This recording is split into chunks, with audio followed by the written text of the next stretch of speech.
Hey there, and welcome to This Explainer. Today, we are building a visual study guide to master those tricky and, honestly, sometimes totally confusing nuances of English reporting verbs. Like, have you ever stared at a draft email at work just agonizing over whether you explained something or clarified it? Well, you are absolutely in the right place. We're going to transform how you communicate in the office, giving you that polished, precise, and completely fluent edge. Let's get right into it. Picture this. You get an email from your boss right now.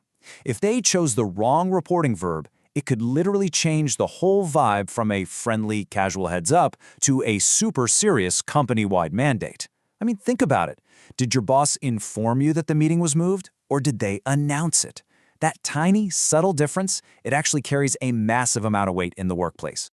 All right, section 1, announce versus inform. So, the core difference between these two really just comes down to scale. Announcing implies this grand, public declaration meant for an audience. It's heavy, right? Informing, on the other hand, is just this simple, direct transfer of data from one person to another. It's way more one-on-one and standard. Take a look at this sentence. Mrs. Ruiz announced that pay raises would take effect in April. Here, Mrs. Ruiz is making a highly anticipated, official public declaration to the whole office about salaries. You wouldn't use announce to pass along the break room Wi-Fi password, right? You save it for the big news that actually affects a wide group of people. Now contrast that grand declaration with this one. Abdul informed me about soccer tryouts next week. See the difference? Abdul is just giving someone a quick, casual piece of information about a schedule. This is exactly how you'd inform a coworker about a shifted meeting time or a new file folder. It's practical, it's direct, and it totally skips the fanfare of an announcement. Moving right along, section 2, explain, clarify, and mention. Okay, so you explain when you need to break down complex details, usually starting completely from scratch. You're basically building understanding from the ground up. But you clarify when someone already has the information, maybe they're just a little confused, and you need to fix a specific misunderstanding to make it comprehensible. Honestly, nailing these two is a total game changer for effective office communication. For example, the engineer explained in detail how the boat engine worked.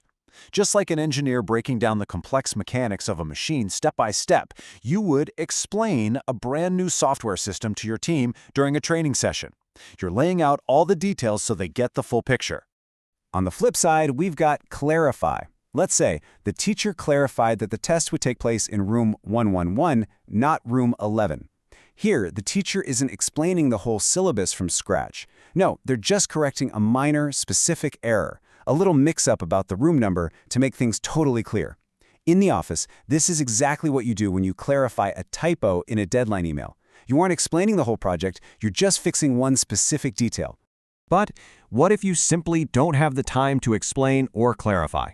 Well, that brings us to the third verb in this group, mention. This is for when you refer to something briefly and completely without details. You're literally just putting it on someone's radar. Like this. Clara mentioned she might stop by this afternoon.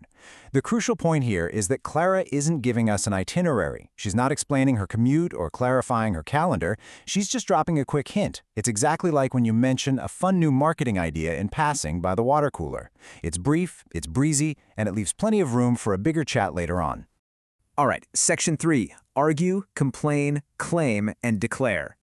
Now we're getting into the heavier reporting verbs.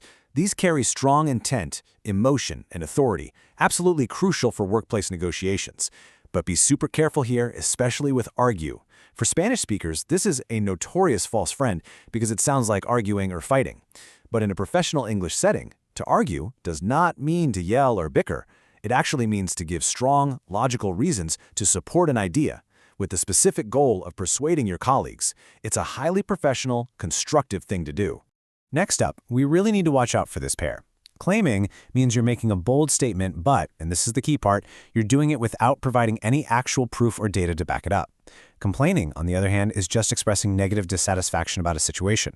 So, one is an unverified statement of fact, while the other is just an expression of frustration. Check out this example. The oil company claimed no one was hurt in the oil well explosion. If an oil company claims this after an incident, that's a corporate PR department making a defensive statement. They're stating it as a fact, sure, but that specific verb tells us they haven't actually provided a definitive proof yet. It basically signals the listener to approach the statement with a critical eye. And then we have declare. This is the heavyweight champion of reporting verbs for sure. When a CEO issues a major, serious mandate or policy change, they do not just mention it, they declare it. It's serious, it's emphatic, and it gives the statement absolute, undeniable authority. Okay, section 4. Let's do a quick check to test your knowledge. If Dan hadn't blanked me about the test, I wouldn't have known about it. Is it informed, explained, or commented? Ask yourself, in this scenario, is Dan making a grand public declaration? Is he giving the detailed mechanics of how the test is graded? Or is he just passing along simple information? If you guessed A, informed, you absolutely nailed it. Because Dan is just giving a simple heads up to a single person, the right verb for this workplace or school scenario is informed. He's literally just transferring data. Let's try just one more. The lawyer blank in favor of dismissing charges against his client. Argued, announced, or complained. For this one, think about a lawyer's primary job in a courtroom or a negotiation room. Are they just complaining, announcing a random fact, or are they actively trying to persuade someone using logic and reasons? The correct answer is argued. A lawyer's specific professional goal there is to actively persuade the judge by providing supporting reasons. Remember, in professional English, arguing is all about persuasion and logic, not just expressing anger. Well, I really hope this explainer has helped clear up some of the mystery around these verbs. To keep polishing your professional English and to master even more essential workplace vocabulary, make sure to hit that subscribe button for the American English Academy channel.